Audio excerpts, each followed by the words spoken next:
Assalamualaikum warahmatullahi wabarakatuh. Bismillahirrahmanirrahim. Alhamdulillahirabbil alamin. Afdhalus sholati wa tammu taslim ala sayyidina Muhammadin wa ala alihi wa sahbihi ajmain. Amma ba'd. Insyaallah hari ini kita lanjutkan pertemuan kedua belajar maddah mantik kita Usuluddin tingkat 1. Kemarin kita sampai di poin ke-6 ya, wadi'u ilmil mantik, ya, peletak daripada ilmu mantik. Nah, wadi itu adalah penemu ya, atau ya peletak ilmu mantik gitu, yang membukukan ilmu mantik pertama kali. Nah, sebelum saya membahas tentang wadi ilmu mantik ini, saya akan bicara sedikit tentang sejarah kemunculan ilmu mantik gitu ya. Karena di sini juga ada di Muqarrar Antum di bagian muqaddimah. Kalau ingin tahu secara lengkap bisa dibaca ya di muqaddimah Muqarrar Antum. Saya akan jelaskan secara singkat saja. Ya, yang pertama di sini dijelaskan tarikhu nasyati ilmu mantik, sejarah kemunculan ilmu mantik. Banyak sekali hipotesa yang dikemukakan oleh sejarawan. Ada yang mengatakan bahwasannya mantik itu muncul pada peradaban India ya, pada abad ke-18 sebelum Masehi. Ya, pada madrasah yang terkenal disebut sebagai Samkhya. Ya. Ada juga yang mengatakan kemunculan ilmu mantik ini pertama kali di peradaban Cina, Siniyin, pada abad ke-6 sebelum Masehi. Dan termasuk buktinya adalah kitab-kitab yang ditulis oleh Confucius. Itu di situ menggunakan burhan-burhan atau kias yang mantiki, yang rasional. Jadi seakan-akan di abad tersebut sudah dipelajari gitu ya. Adapun pendapat yang aksarul bahisin, kebanyakan mereka mengatakan kemunculan ilmu mantik itu dari falsafat Yunani abad ke-5 sebelum Masehi gitu ya. Tetapi yang perlu dipahami adalah sebenarnya mantik itu sebagai sesuatu yang sifatnya itu aplikatif ya, apa ilmu yang memang diterapkan itu memang sehari-hari manusia juga berpikir secara logika gitu ya, meskipun ada yang juga nggak logik gitu ya, tapi berpikir secara logika itu sebenarnya fitrah atau watak dari manusia yang akalnya memang normal gitu kan. Artinya ilmu mantik ini meskipun belum dibukukan, meskipun belum menjadi ilmu yang mustakil, dia itu sudah digunakan. Nah, maka hadarah-hadarah atau penemuan siapa yang pertama kali memunculkan ilmu mantik ini hanya ilmu mantik secara teoritis saja. Adapun pengaplikasiannya ya orang pertama kali yang lahir pun Nabi Adam pun tetap bermantik, tetap berlogika, tetapi tidak dengan ilmu yang dibukukan, belum menjadi disiplin ilmu sendiri. Nah, sekarang kita baca kemunculan ilmu mantik pada peradaban Yunani kuno ya. Yang pertama adalah, jadi kenapa ilmu mantik ini muncul? Sebentar. Ini hilang ya, halaman. Ini saya pakai talhisan kuliah saya sebenarnya, cuma ini hanya singkat saja, nanti insya Allah saya kirim. Ini share-sharean saya hilang ya. Sebentar.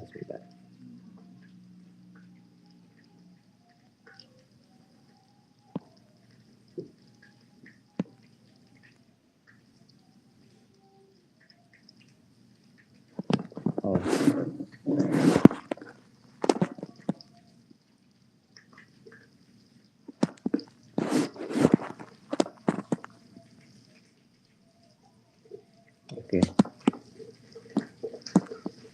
Oke, saya lanjutkan.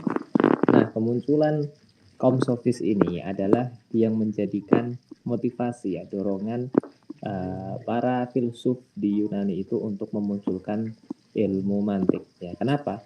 Karena kaum sofis ini atau Sufastoiyun itu ketika mereka sampai di Athena ya, di Yunani tentunya pada abad ke-5 sebelum Masehi, mereka itu menyebarkan kekacauan pikiran gitu ya. Mereka itu atala umbil alfat, mereka suka mempermainkan lafaz. Jadi lafaz itu mereka gunakan kata tersebut dengan makna yang sesuai keinginannya. Jadi istilahnya kayak sesuka hati gitu. Jadi misal saya punya kata pena, misal pena kan yang kita ketahui ini gitu ya. Tapi enggak. Jadi menurut kaum sofis ini terserah kamu mau menggunakan lafadz itu maknanya seperti apa, terserah. Jadi bisa saja saya katakan pena, tapi yang saya maksud adalah benda ini. Jadi pena. Jadi ketika saya mengatakan ambilkan pena, tapi yang saya maksud ini, ya itu sah-sah saja, gitu ya. Nah, makanya nanti di dalam pembahasan ilmu mantik itu ada pembahasan ta'rif. Nah, itu untuk menjadi solusi tadi, at-tala'ub bil alfat tadi, supaya orang itu tidak mempermainkan lafaz, maka setiap kata itu harus ada definisinya. Jadi biar ketika saya mengatakan ambilkan pena, maka mestinya yang saya maksud itu adalah ini. Dan mestinya yang didengar oleh Sami itu ya, dan difahami oleh Sami ketika saya bilang ambilkan pena, ya harusnya ini. Gitu. Nah, itu kaum sofis tadi, dan mereka menyebarkan kekacauan, tetapi mereka itu pintar ngomong, public speakingnya itu bagus ya, ahli retorika itu. Mereka itu memperjualkan ilmu mereka di dalam retorika, tapi keinginannya ya tadi untuk at-tijarah, ya, ilmu itu hanya untuk apa namanya komoditi dagang gitu, nggak dijadikan apa ya sesuatu yang dianggap baik penting untuk kemajuan akhlak, itu enggak. Itu kaum sofis. Lalu muncullah yang namanya Sukrat atau Sokrates, ya, Zuhuru Sukrat. Nah, setelah Sokrates ini melihat kekacauan yang terjadi disebabkan oleh kaum sofis tadi, beliau mencoba untuk mengumpulkan, ya, beliau itu metode ajarnya, beliau itu apa namanya nyamperin pemuda-pemuda yang lagi nongkrong, lagi ngumpul gitu ya. Habis itu diajari tentang hikmah, tentang kebijaksanaan, tentang apa cara berpikir yang baik gitu kan. Sehingga banyak orang-orang yang tersadarkan di tangan Sokrates ini. Dan ada juga kalimat yang masyhur dari Sokrates ini, hadidu alfadzokum. Ya tentunya ini dengan bahasa Arab ya, tapi dulu ya pastinya dengan bahasa Yunani. Kalau di bahasa Arab kan perkataan Sokrates ini hadidu alfadzokum. Jadi buatlah ta'rif, buatlah had pada kalimat kalian, pada lafaz-lafaz kalian. Supaya apa? Supaya tadi tidak ada at-tala'u bil alfaz, memainkan kata. Ya, setelah itu muncullah muridnya ya Aflatun. Ini beliau juga mempunyai kontribusi di dalam ilmu mantik, tetapi ilmu mantik benar-benar muncul, benar-benar lahir itu ketika munculnya muridnya Aflatun. Jadi Sokrates gurunya yang pertama, lalu muridnya Aflatun, lalu muridnya lagi adalah Aristoteles. Jadi Aristoteles ini muridnya Aflatun. Nah, dari di tangan Aristo inilah ilmu mantik menjadi ilmu yang bisa kita anggap sebagai disiplin ilmu tersendiri. Jadi dari tangan beliaulah muncul karya pertama di dalam fan ilmu mantik. Maka di dalam setiap ilmu orang itu bisa diklaim, bisa dijuluki sebagai bapak ilmu tersebut, penemu ilmu tersebut itu dengan syarat ilmunya sudah sistematis, ya, atau dengan syarat beliau menghasilkan karya. Misal apa namanya ilmu nahwu itu kan terkenal penciptanya atau apa wadinya itu kan Abul Aswad Ad-Du'ali. Tetapi pertanyaannya, apakah sebelum Abul Aswad ini tidak ada nahwu, tidak ada gramatikal Arab? Ya jelas ada. Al-Quran kan muncul ya, apa turun sebelum adanya Abul Aswad Ad-Du'ali. Dan itu semua di dalam Al-Quran itu kan sesuai dengan kaidah nahwu. Ya perkataannya Nabi, hadisnya Nabi itu kan sesuai dengan kaidah nahwu. Justru ketika nahwu itu mulai ditinggalkan prakteknya, mulai salah orang itu mengucapkan bahasa Arab, muncullah ilmu nahwu gitu kan. Artinya ilmu nahwu ini sudah dipraktekkan, tapi ilmu mustaqilnya baru muncul. Nah, Abul Aswad inilah yang layak dijuluki sebagai wadinya. Sama dengan wadi ilmu apa misal usul fikih. Ya, peletak ilmu usul fikih itu kan Imam Syafi'i. Nah, padahal Imam Syafi'i itu kan kalau dari urutannya itu kan beliau Imamul Mujtahid ketiga. Jadi yang paling senior itu kan Imam Abu Hanifah, terus Imam Malik gitu ya. Dan ini memang sebenarnya sezaman juga Imam Malik sama Abu Hanifah. Baru Imam Syafi'i. Nah, Imam Syafi'i ini kan muridnya Imam Malik dan muridnya Imam Abu Hanifah. Gitu kan. Jadi beliau itu cucu muridnya Imam Abu Hanifah.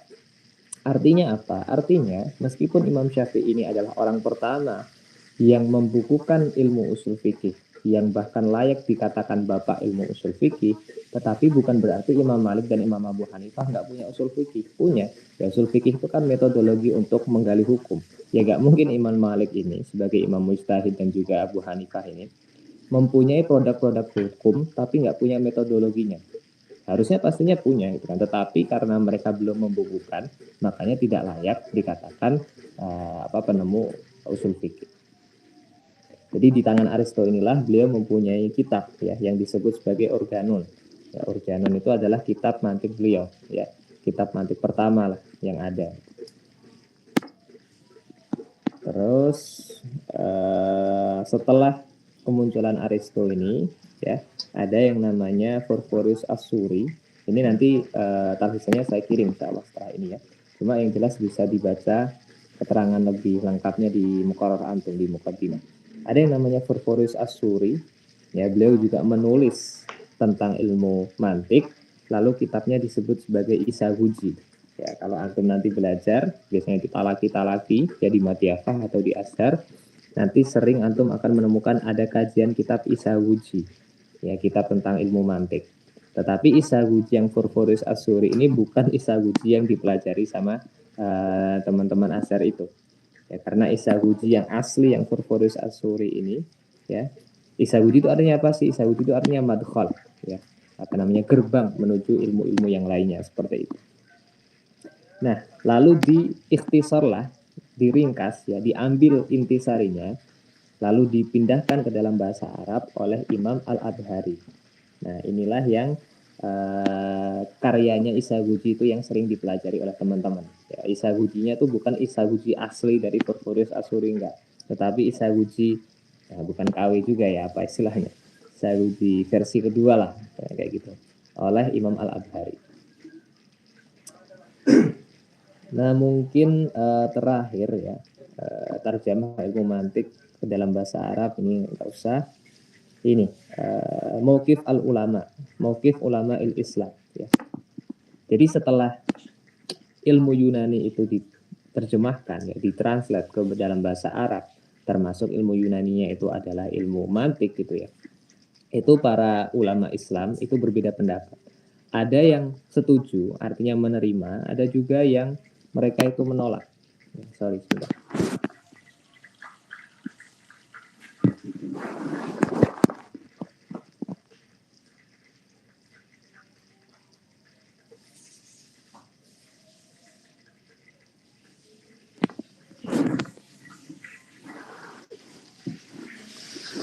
Oke, saya lanjutkan. Nah, ulama-ulama yang menerima ilmu mantik itu sendiri itu juga tidak menerima secara mentah, ya. Jadi mereka filter dulu, ya, mana yang sekiranya tidak diperlukan dibuang, dan mana yang sekiranya ingin ditambahkan, termasuk nanti pembahasan tentang lafadz, pembahasan tentang dilalah. Insya Allah hari ini kita langsung bahas dilalah.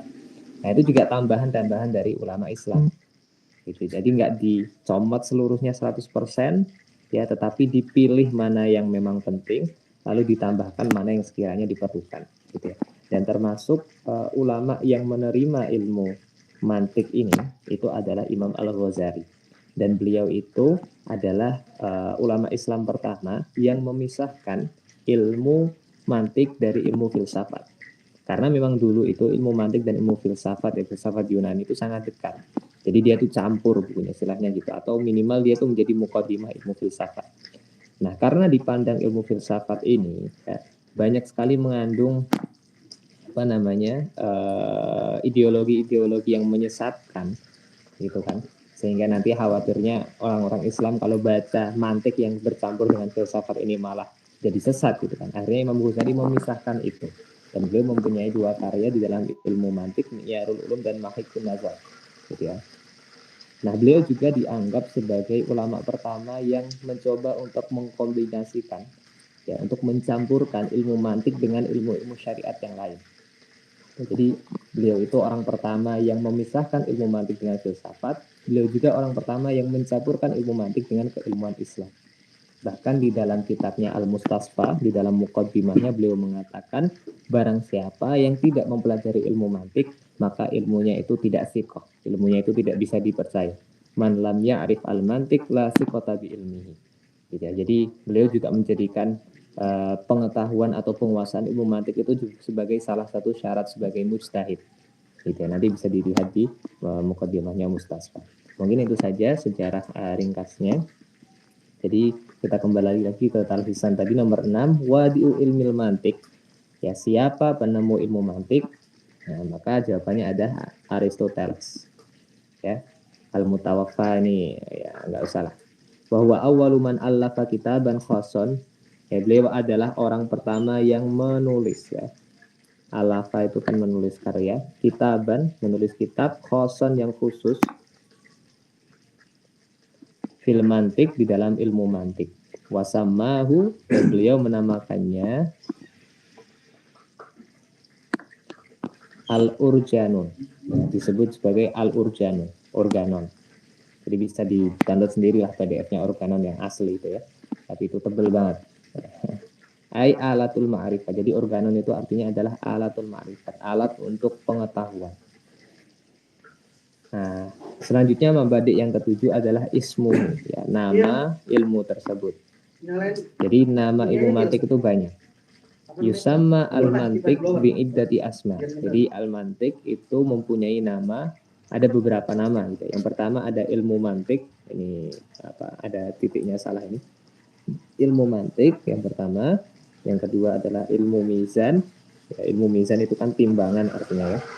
Ada mi'yarul ulum, mi'yar itu barometer artinya. Ya.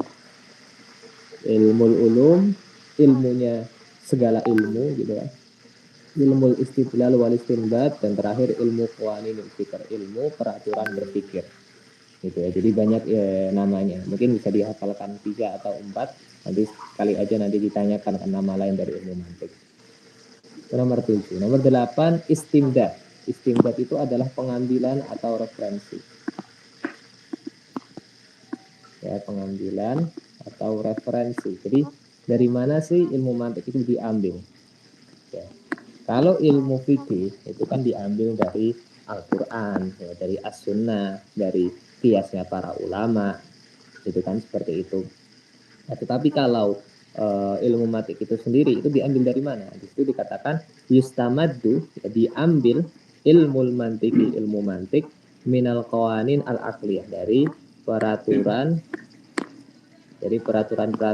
akal al-markuzah yang terdapat gitu ya. Yang terdapat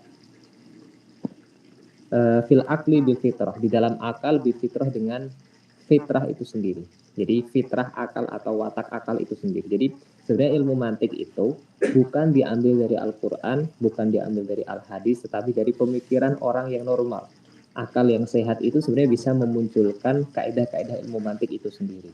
Jadi makanya kalau ditanya apakah ilmu mantik itu ilmu Islami gitu kan, jawabannya bisa iya tapi tidak 100%. Ya, artinya yang belajar ilmu mantik itu enggak orang Islam doang. Ilmu mantik itu bisa dipahami, bisa dipelajari, bisa diterapkan oleh semua orang tanpa melihat rasnya, tanpa melihat agamanya, tanpa melihat kulitnya. Pokoknya semua orang yang berakal, syaratnya berakal ya. Kalau orang gila ngapain belajar mantik gitu kan? Nah, dia bisa belajar ilmu mantik. Setiap orang yang berakal. Nomor 8. Nomor 9, hukmul istighol, hukum menyibukkan diri di ilmu mantik dengan ilmu mantik, atau hukum belajar gitu aja. Hukum belajar ilmu mantik. Nah, hukumnya apa? Nah, di sini ada 3 pendapat. Ya, tetapi sebelum kita masuk ke sini, sebenarnya ini harus ditahqiq dulu. Ya, harus dijelaskan dulu bahwasanya hukum mempelajari ilmu mantik itu dilihat dulu tafsir ya. Apakah ilmu mantik tersebut masih bercampur dengan filsafat yang menyesatkan saya katakan tadi, atau dia itu sudah dilepaskan, dia udah bersih. Kalau dia itu sudah bersih, ya seperti kita belajar misal Isawijinya Imam Al-Adhari, kita belajar Sulam At-Taufiq, Sulamul Munawwarah, Sulamul Munawwarah, kita belajar Idhul Mubham, kita belajar kitab Syamsiyah, bukan kitab Tahdzib yang teman-teman sekarang pelajari, itu kan semuanya udah lepas dari filsafat. Nah, maka semua ulama sepakat bahwasanya mempelajari ilmu mantik yang tidak bercampur dengan filsafat itu boleh. Bahkan ada yang mengatakan fardu kifayah, gitu kan. Tetapi kalau ilmu mantik yang masih bercampur dengan filsafat, itu baru ada khilaf. Ya, khilafnya 3 ini. Jadi khilaf 3 ini itu adalah hukum mempelajari ilmu mantik yang masih bercampur dengan filsafat. Yang pertama ada haram, ya, ada yang mengatakan haram, ada yang mengatakan wajib, ya wajib kifayah, ada yang mengatakan jawaz. Jadi yang pertama adalah haram. Siapa yang mengatakan ilmu mantik yang bercampur dengan filsafat itu haram? Imam An-Nawawi dan Ibnu Shalah. Jadi di dalam kitab Sulamul Munawwarah, Imam Al-Akhdari mengatakan wal hukmu fi jawazil ishtighali bihi ala salasatil aqwali.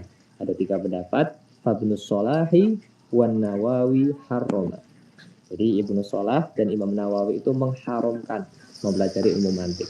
Wa qala qaumun yang bagi ayyu ulama, tetapi ada sebagian kelompok yang mengatakan yang bagi seyogyanya ya harus dipelajari. Yaitu siapa? Termasuk adalah Imam Al-Ghazali tadi yang saya katakan, saya baca tadi di sejarahnya. Imam Ghazali itu bahkan mengharuskan orang itu belajar ilmu mantik sebelum belajar ilmu-ilmu syariat yang lainnya. Bahkan itu menjadi syarat sebagai mujtahid gitu kan. Nah, itu Imam Ghazali.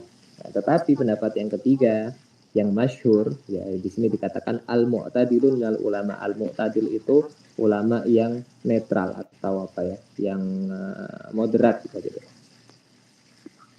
Jadi nggak terlalu keras mengatakan haram, nggak terlalu juga mengatakan wajib, tetapi moderat. Jadi mereka mengatakan jawas, ya boleh. Wal qaulatul masyhuratus sahihah di dalam sulam ya, jawazuhu likamilil qarihah. Jadi boleh mempelajari ilmu mantik dengan syarat apa? Dengan syarat kamilul qarihah atau akalnya itu sehat. Akalnya sehat dan dengan syarat akidahnya kuat. Jadi kalau akidahnya itu kuat, nggak apa-apa belajar ilmu mantik yang ada filsafatnya. Tapi kalau akidahnya nggak kuat, otaknya juga kalau diajak mikir gos-gosan, ya, dia itu harusnya 150 cc itu kan untuk belajar ilmu akidah, dia akalnya cuma 50 cc gitu kan, nggak kuat tuh. Nah, jadi mending nggak usah. Jadi meskipun semua ilmu itu baik ya, tapi semua ilmu itu mempunyai apa namanya likulli rijal maqam itu kan. Setiap ilmu itu punya tempatnya dan setiap tempat itu ada ilmunya. Artinya ada ilmu yang mungkin semua orang itu cocok untuk belajar. Ada ilmu yang nggak semua orang itu cocok, termasuk apa filsafat. Gitu, termasuk filsafat itu nggak semua orang itu cocok. Jadi dosisnya harus disesuaikan. Kalau memang sekiranya dibaca kok kayaknya nggak cocok, gitu kan takutnya malah sesat, ya mending nggak usah gitu kan. Tapi kalau kita menakar kayaknya kalau saya kuat aja deh gitu kan. Dan akidah saya insya Allah kuat. Saya udah belajar ilmu akidah mubtadi mutawasid sehingga saya udah siap untuk masuk di filsafat, ya itu bagus gitu kan. Itu bagus kalau memang pondasinya sudah ada. Tapi kalau enggak, mending nanti dulu. Macam itu. Ikhtilafal ulama, ya ini sudah. Nah, ini ya, laisal maksud, tidaklah maksud bidirosatihi dengan mempelajarinya haraman mutlaqan. Jadi sebenarnya bukan haram secara mutlak. Jadi bukan berarti Imam An-Nawawi dan juga Ibnu Sholeh itu mengharamkan secara mutlak belajar mantik, itu enggak. Wa innamal maqsudu huna, tetapi yang dimaksud di sini adalah al-mantiku al-makhlut yang bercampur bimasailil falsafah, dengan masalah-masalah filsafat al-musyakkikah yang membuat ragu. Ya, membuat ragu fil akidah, di dalam akidah, wa fi masail al imaniyah, dan di dalam permasalahan iman. Jadi yang diharamkan Ibnu Sholeh dan Imam Nawawi, nah itu adalah ilmu mantik yang ada campurannya filsafat. Di mana filsafat Yunani itu kan akidahnya, keimanannya itu belum akidah Islam, seperti itu. Amal mantik alladzi nadrusuhu, adapun mantik yang kita pelajari, maka falaisa kadzalik, maka tidak seperti itu. Wa innama yumkinu al-istifadah minhu fi isbatil aqaid al-imaniyah. Bahkan justru di sini dikatakan yumkinu al-istifadah. Kita mungkin untuk mengambil faidah, ya, mengambil faidah minhu dari ilmu mantik fi isbatil aqaid al-imaniyah, untuk menetapkan, ya, untuk menetapkan akidah keimanan. Jadi gitu. Jadi justru kalau ilmu mantiknya itu ilmu mantik yang bersih dari filsafat, malah justru ilmu mantik itu bisa kita gunakan untuk menetapkan akidah Islamiyah kita. Gitu.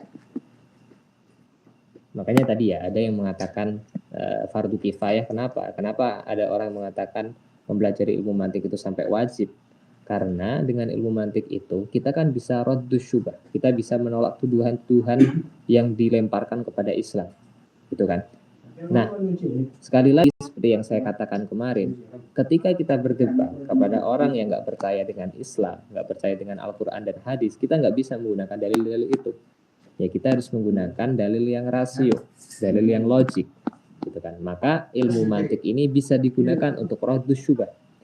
Sementara raddus syubah, ya kan, menolak tuduhan itu kan hukumnya wajib, ya fardu kifayah. Maka mempelajari ilmu mantik sebagai wasailnya atau media perantaranya itu juga wajib. Ya malayatimul wajib illa bihi fawajib.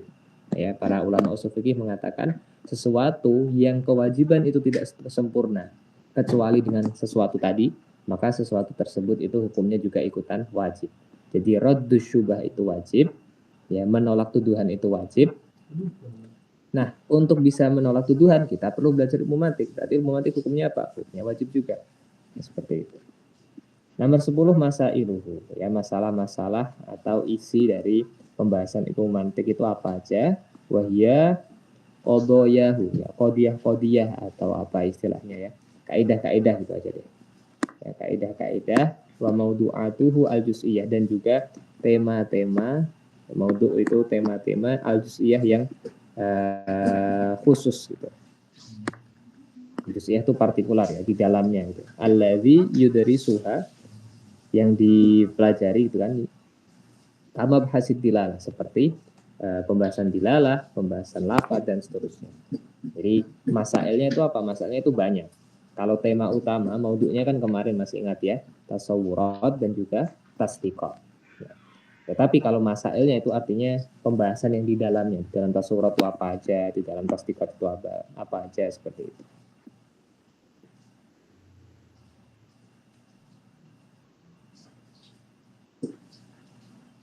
Nah, soal limadza qaddama al-manatiqah at-tasawwura ala tasdiq. Kenapa qaddama mendahulukan? Jadi kenapa para manatikoh, ahli mantik itu mendahulukan pembahasan tasawur daripada tasdik? Ya. Kenapa?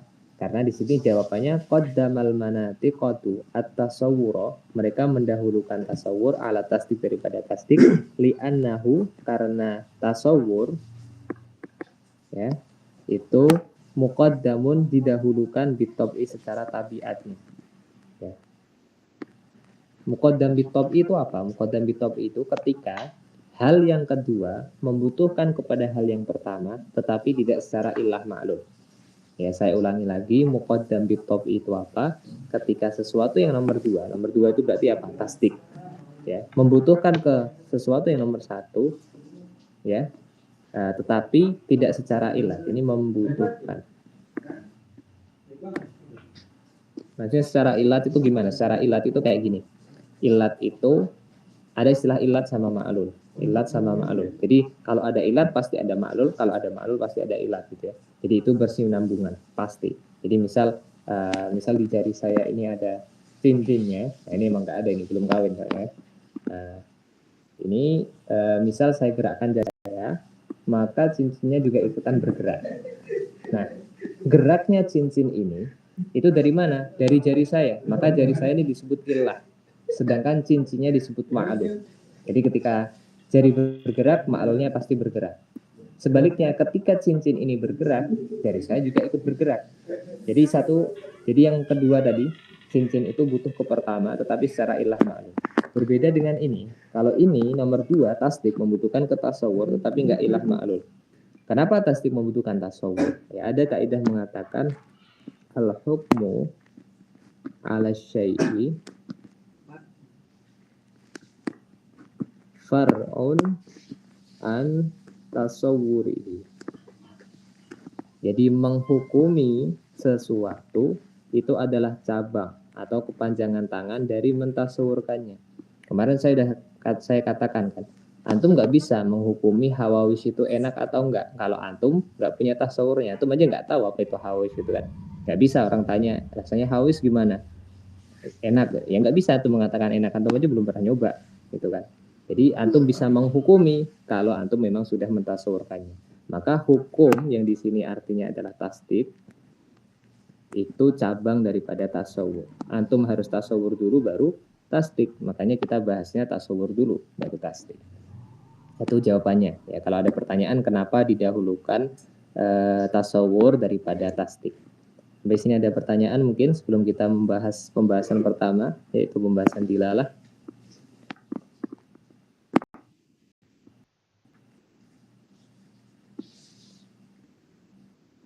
Tidak ada? Kita masuk ke dilalah. Bismillahirrahmanirrahim. Ad-dilalah. Ya, pembahasan pertama adalah dilalah.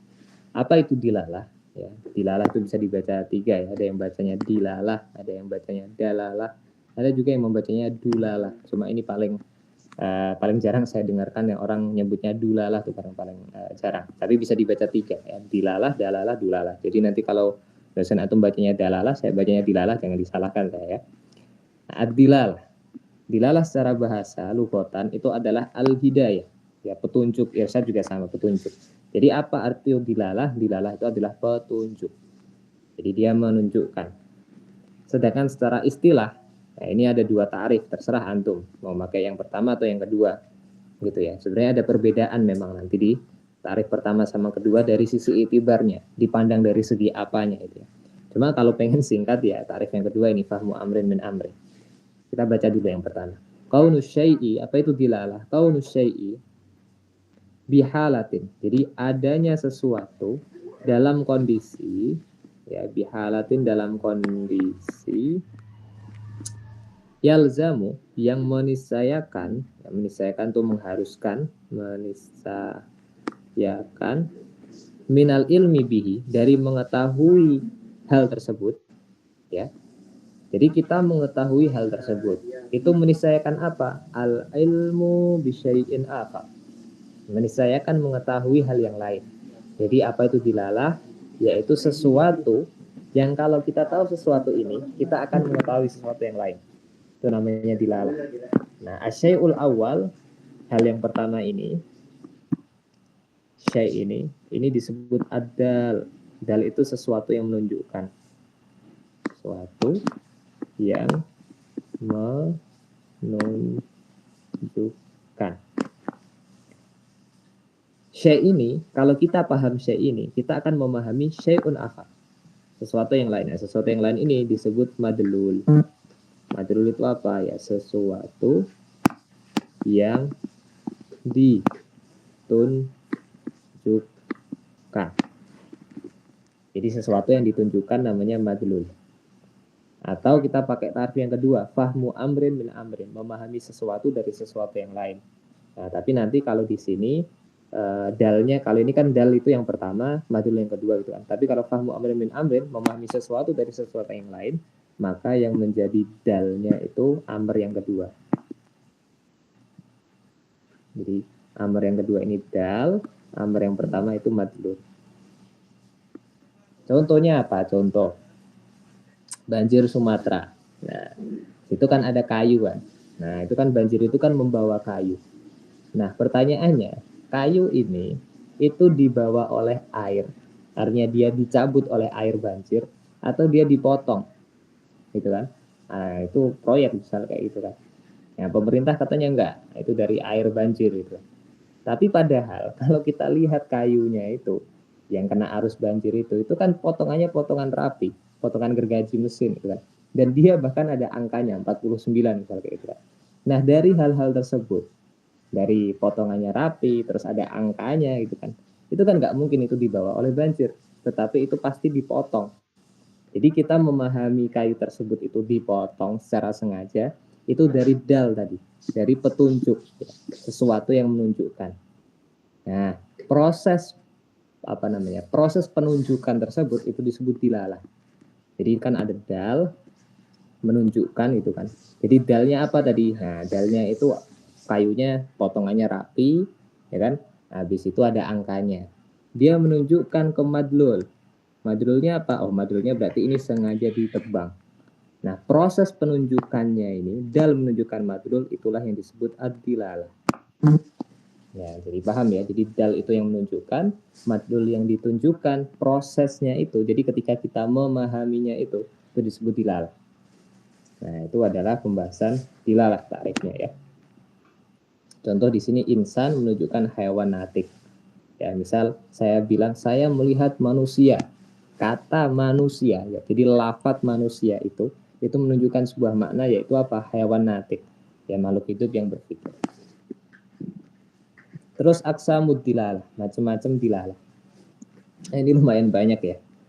Tapi kalau teman-teman memahami ya apa namanya arti dari masing-masing istilah, insya Allah gampang kok. Gitu ya. Jadi aksamud dilalah, macam-macam dilalah itu ada dua secara umum. Ada lafziyah dan juga ghairu lafziyah. Lafziyah itu apa? Lafziyah itu pokoknya yang ada suaranya. Ya. Tapi kalau ghairu lafziyah berarti nggak ada suaranya. Gitu. Jadi ada suara yang menunjukkan sesuatu, ada yang dia nggak ada suaranya, tapi dia juga menunjukkan sesuatu. Ya, saksi bisu kayak gitu. Nah, contoh seperti tadi yang saya katakan yang pohon batangan ada tulisannya itu kan nggak ada suaranya gitu kan. Nah, tapi dia kan menunjukkan kepada sesuatu. Misal langit itu mendung, nah, itu kan menunjukkan sesuatu juga nggak ada suaranya padahal. Ya beda lagi kalau mendung plus suara apa geluduk gitu kan. Nah, itu berarti memang dua-duanya, ghairul lafziyah plus lafziyah. Ala kulli hal, setiap lafziyah dan ghairul lafziyah itu dibagi menjadi tiga. Ada yang wad'iyah, ada akliyah, ada tabi'iyah. Sama, ghairul lafziyah juga ada wad'iyah, akliyah, tabi'iyah. Jadi antum ngapalinya tiga istilahnya aja, wad'iyah, akliyah, tabi'iyah. Dan masing-masing itu ada lafziyahnya, ada yang ghairul lafziyahnya. Apa itu wad'iyah? Ya, kita pelajari satu-satu.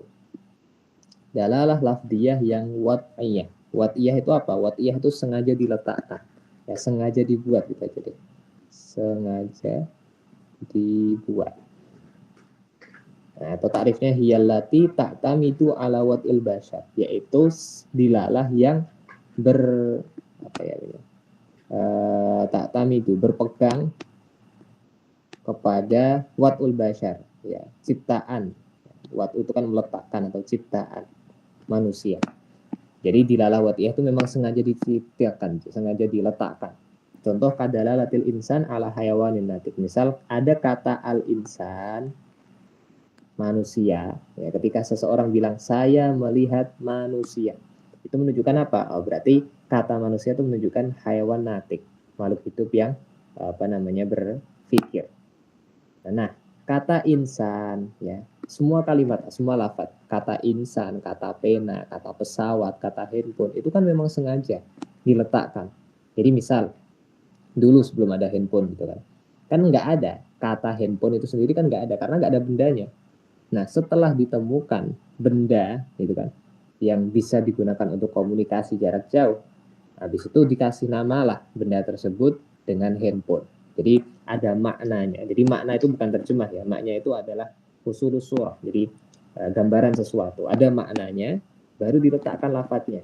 Ada bendanya, baru disebut benda tersebut sebagai handphone. Nah, jadi kalimat lafadz atau suara handphone itu sengaja dibuat untuk menunjukkan ya alamat alat komunikasi tadi. Jadi alat komunikasi yang bla bla bla bla bla gitu kan. Nah, itu disebut sebagai handphone. Jadi handphone ini adalah dal, terus maknanya itu disebut madlul. Akliyah. Hiyallati ta'tamidu ala ahkamil akal. Jadi kalau dilalah wad'iyah tadi sengaja dibuat, kalau akliyah itu dia dilalah yang berpegang dengan hukum akal.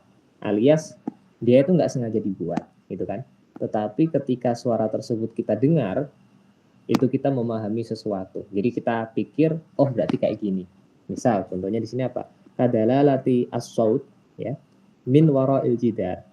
Seperti menunjukkannya suara min wara'il jidar, dari belakang tembok. Jadi misal, antum di ruang tengah gitu kan. Antum lagi bertamu ke rumah teman antum di ruang tengah, di ruang tamu. Nah, di situ di samping ruang tamu tuh ada kamar. Terus antum dengar ada suara orang gitu kan. Ada suara orang lagi ngomongin Jule misal kayak gitu kan. Nah, antum mendengarkan suara tersebut itu mengetahui oh berarti di samping saya ini ada orang. ada orang hidup gitu kan. Dia menunjukkan apa? Ala hayatil mutakallim. Dia menunjukkan kehidupannya orang yang ngomong. Jadi beda ya. Ketika antum mendengarkan suara orang ngobrol, itu dilihat dulu. Apakah antum memahami isi obrolannya?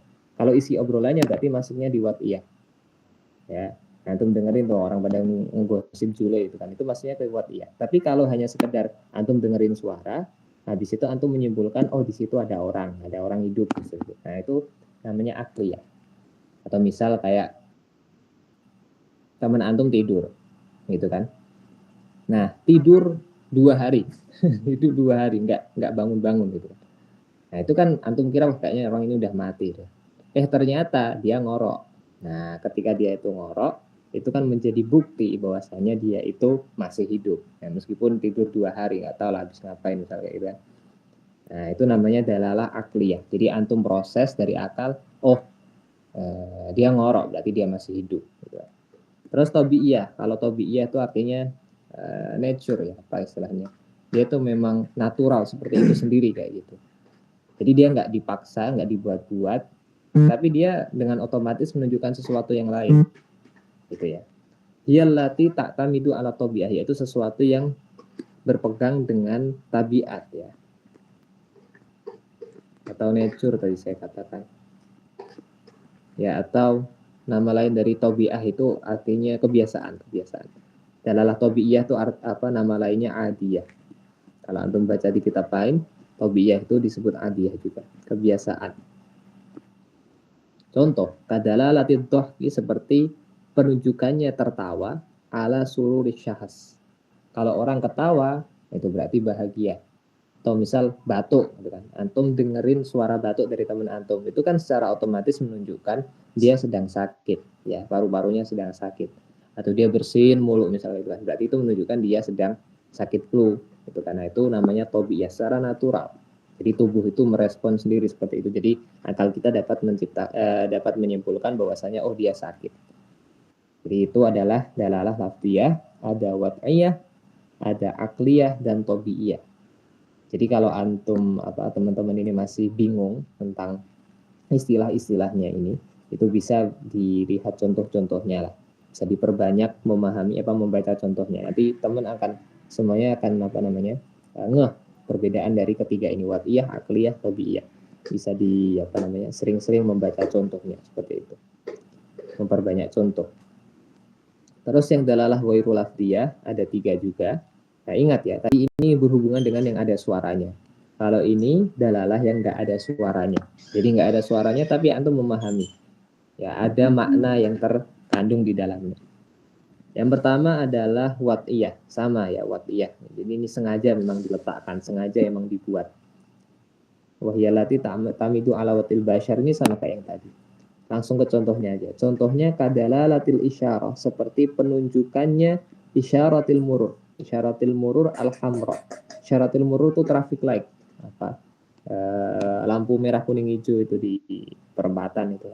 Nah, kalau merah hamra itu menunjukkan ala makna tawakuf, stop. Ya. Jadi kalau ada lampu merah itu menunjukkan stop. Nah, dari mana kita paham itu? Ya karena memang polisi itu sepakat gitu kan, udah dibuat konsensus bahwasanya kalau warna merah itu berhenti. Nah, itu karena kesepakatan dari awal. Coba kalau kesepakatan dari awal itu yang menunjukkan berhenti itu hijau misal, ya udah berarti hijau yang menunjukkan stop gitu kan. Karena itu memang buatan manusia, ya itu kesepakatan manusia, merah dianggap stop. Ya udah makanya kalau ada lampu merah stop. Kalau pengen diganti pink, ya antum bikin aja peraturan sendiri gitu kan. Nah tergantung diterima atau enggak gitu kan. Makanya itu disebut wad'iyah. Lalu akliyah. Ya, akliyah diambil dari akal tadi ya. Contohnya apa? Dalalatul asar alal muasir. Ya. Contoh menunjukkannya asar itu jejak ya atau efek. Ya efek lah. Alal muasir dari yang mengubah, orang yang mengubah. Atau ini aja deh yang gampang. Kadalalati ala asaril aqdam, seperti jejak kaki ya fi sohro, di dalam sohro itu padang pasir gitu kan, atau enggak harus padang pasir sih, di tanah juga bisa kan. Ala sayri sohibiha menunjukkan apa, jalannya orang tersebut. Jadi misal kita mau ngikutin seseorang, misal kayak gitu kan. Dari mana kita tahu arahnya dia ke kanan atau ke kiri? Dari jejak kakinya. Jadi jejak kaki itu kan nggak ada suaranya ya. Jadi bukan ketika kalau melangkah memang ada suaranya. Tapi yang saya maksud itu jejaknya itu, apa namanya, bekas kakinya saja. Itu kan nggak ada suaranya. Tapi dia dapat menunjukkan itu kan, dia belok ke kanan atau belok ke kiri. Ya seperti itu. Terus yang tabi'iyah yang terakhir, dia beriktimat kepada nature, kepada tabiat, kepada kebiasaan. Contohnya kadalah latiham rotil wajah, seperti dalalah merahnya muka ala khojalil insan, kepada malunya. Jadi hamrotil wajah, merahnya muka merah gitu ya. Dia menunjukkan khojal itu malu. Jadi misal ini kan Bang Aziz kan banyak fansnya itu kan. Habis itu ada ustazah itu kan, lewat di depannya Bang Aziz terus mukanya merah. Nah itu malu berarti. Ya gitu kan. Tapi kalau dia lewat ke depan antum gitu kan. Misal lewat depan apa namanya? Misal ada orang namanya Taufik gitu kan, terus ada cewek lewat di depannya. Mukanya langsung pucat, langsung putih. Nah, kalau itu bukan malu, tapi takut gitu ya. Adalah latih sofratil wajhi, seperti mukanya jadi kuning, ya kan, ala wajhil insan, ala wajaril insan, dia menunjukkan kepada takut. Kalau mukanya pucat, melihat antum berarti takut sama muka antum gitu kan. Nah, itu adalah tabi'iyah, kebiasaan atau nature, itu memang keluar sendiri itu. Atau misal matanya merah, itu kan menunjukkan orang itu marah, seperti itu kan. Keringatnya berkucuran, itu menunjukkan dia lelah, seperti itu tabi'iyah. Terus memang nature, itu memang kebiasaannya seperti itu. Tabiat manusia itu memang seperti itu. Nah itu adalah aksam ad-dilalah, macam-macam dilalah. Ada dua, lafdiyah, ada suaranya, wairul lafdiyah, nggak ada suaranya, terus masing-masing dibagi menjadi tiga, wad'iyah, akliyah, dan tabi'iyah atau adiyah. Ya ini juga ada tiga sama. Nah, di sini ada pertanyaan mungkin?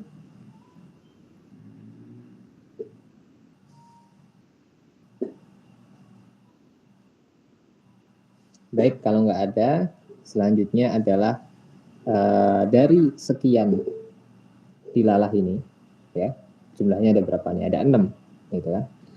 Itu mana yang menjadi fokus para manatikoh? Yang akan kita bahas ke depan itu yang mana? Apakah semuanya? Enggak, cuma satu, yaitu dilalah lafziyah wad'iyah.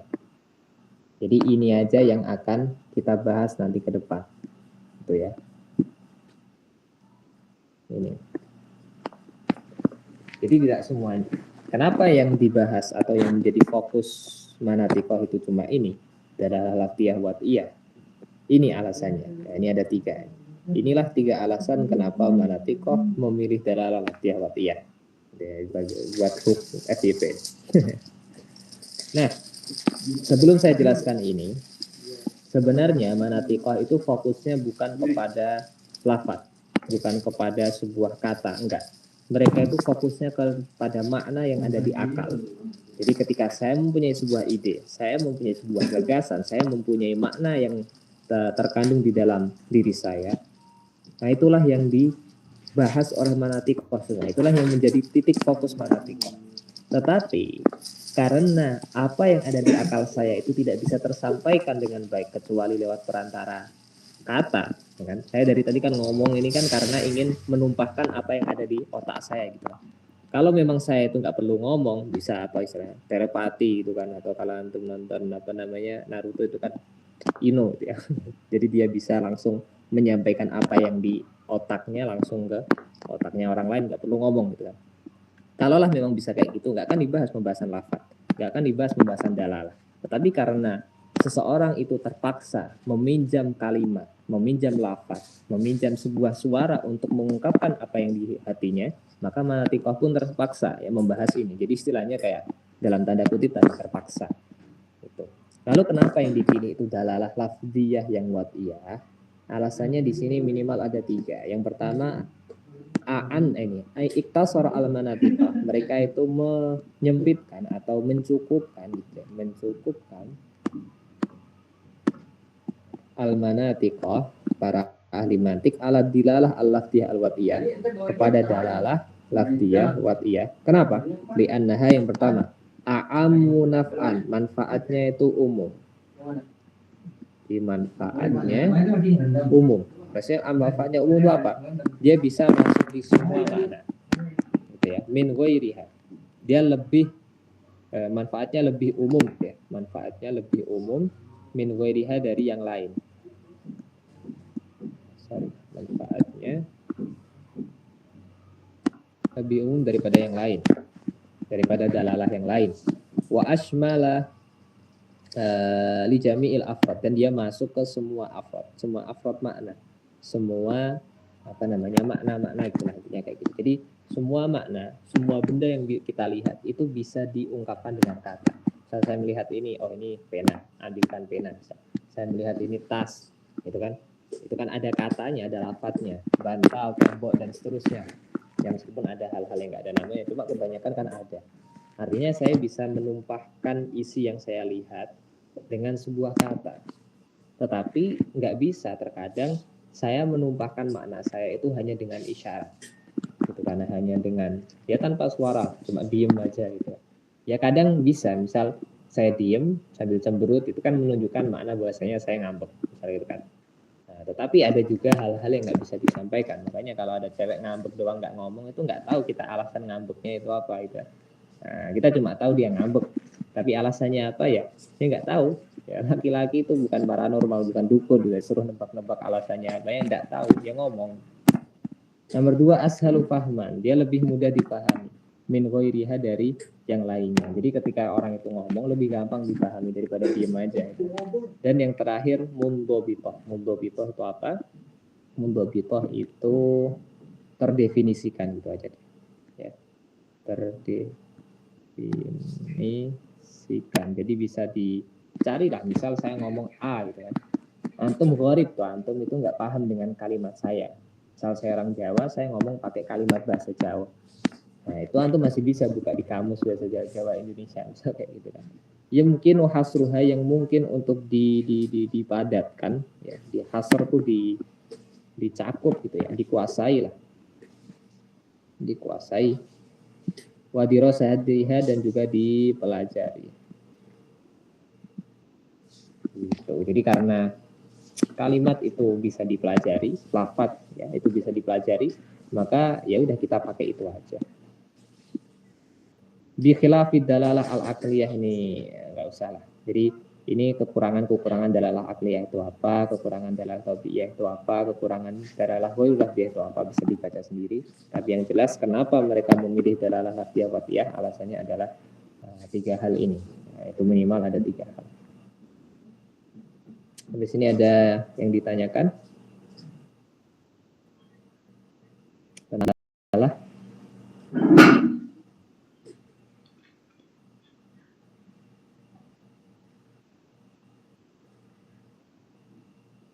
Mungkin terakhir sampai sini ya. Aqsamud dilalah al-lafziyah al-watiyah. Nanti tentang lusum ini kita bahas besok aja. Nah, setelah kita tahu bahwasanya fokusnya manatikoh itu kepada dalalah lafziyah watiyah, ya, dalalah lafziyah watiyah. Nah, dalalah lafziyah watiyah ini nanti ada 3 macam. Nah, inilah. Nah, di sini mutabaqiyah, tadammuniyah, iltizamiyah. Apa bedanya? Aqsamud dalalah al-lafziyah al-watiyah, macam-macam dalalah lafziyah watiyah. Yang pertama ada mutabaqiyah. Mutabaqah itu artinya selaras, sesuai. Ya. Kalau tadammun itu artinya mencakup, gitu ya.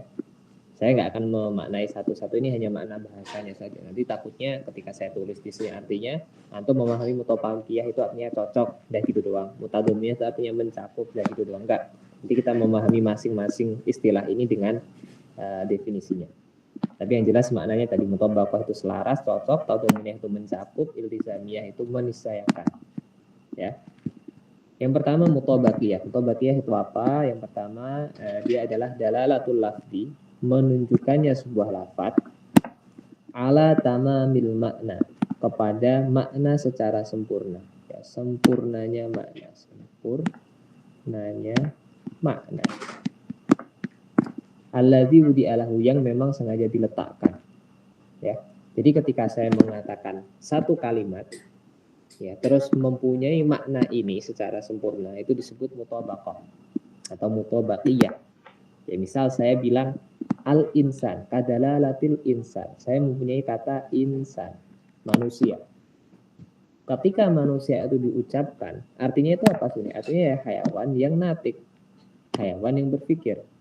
Jadi kan, ketika saya mengatakan handphone, ya handphone ya, handphone.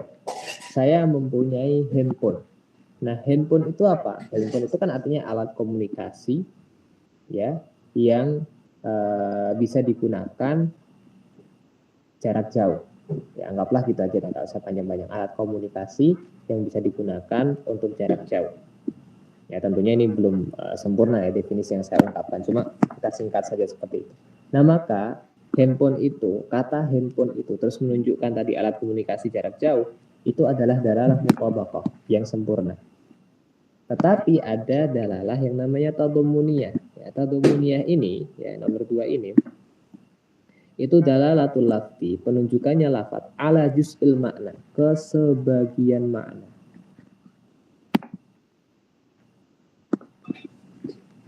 Alladzi wudi'alahu, yang diletakkan. Jadi dia itu cuma menunjukkan setengahnya saja, ya, atau sebagiannya saja. Jadi misal di sini kadalalatil insan, misal kata insan itu hanya menunjukkan apa? Alal hayawani faqat, menunjukkan makhluk hidup saja.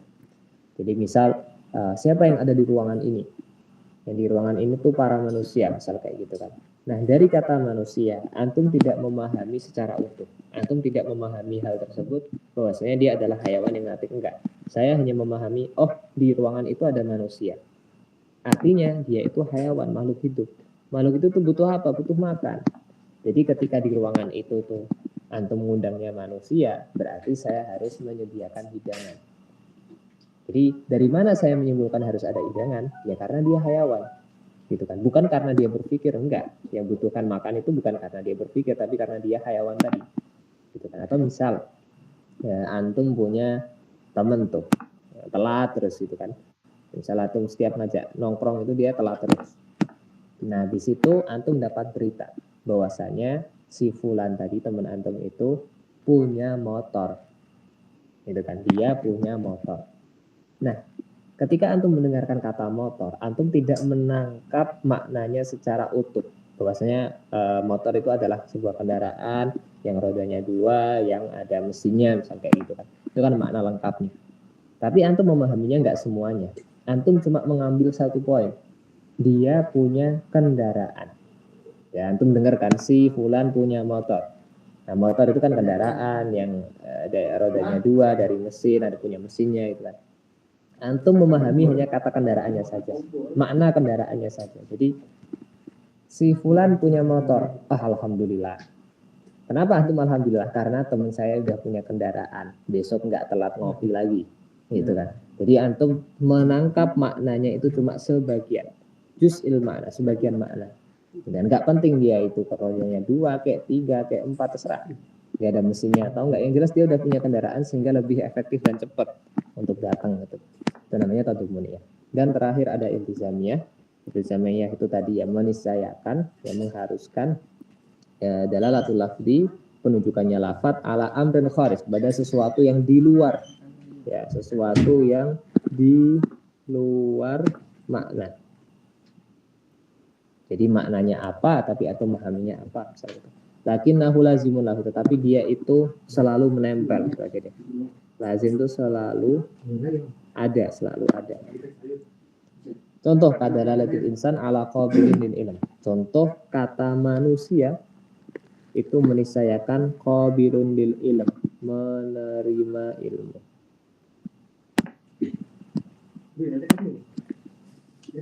Antum ngajarin siapa? Ya ada orang-orang di situ saya ajarin. Orang-orang, insan. Nah, insan itu kan qabilun lil ilm, bisa diajar gitu kan. Jadi ketika saya mengatakan insan itu meniscayakan dia bisa diajar. Atau siapa sih tadi yang kesini gitu kan? Kok temboknya kok banyak coretan? Oh, ada orang tadi lewat sini. Oh, ada orang. Nah, ketika antum mendengarkan orang, itu antum memahaminya bukan hayawanatik enggak, tetapi dia adalah soniul kitabah. Orang itu dia bisa menulis. Oh, berarti karena yang lewat tadi orang, dialah yang nulis. Gitu kan. Berbeda dengan misal antum ngajarin siapa? Antum pernah nonton SpongeBob ya? Yang balapan siput gitu kan. Nah, itu kan Squidward juga punya siput, SpongeBob dengan Gary-nya, nah Patrick dengan batu kayak gitu kan. Nah, terus si SpongeBob ini juga ngelatih Gary gitu kan. Patrick juga ngelatih batu gitu. Nah, ketika ditanya, nanti kamu lomba pakai apa? Pakai batu. Nah, ini makna qabilun ilminya itu nggak ada, nggak bisa batu itu dilatih gitu kan. Jadi tidak ada iltizam di dalam batu itu untuk qabilun ilm. Berbeda ketika saya mengatakan siapa yang antum latih? Ya ada orang-orang lah yang saya latih. Nah, itu qabilun ilm. Jadi qabilun ilm itu bukan hakikat dari manusia. Karena manusia itu hakikatnya ya hayawanatik. Sedangkan qabilun ilm itu bukan dakhilul hakikat. Dia bukan hakikat manusia. Jadi manusia disebut manusia bukan karena dia menerima ilmu, bukan karena dia bisa nulis, enggak, tapi karena dia adalah hayawan yang natik. Kayak gitu. Ya, mungkin sampai sini saja. Ada pertanyaan atau tidak?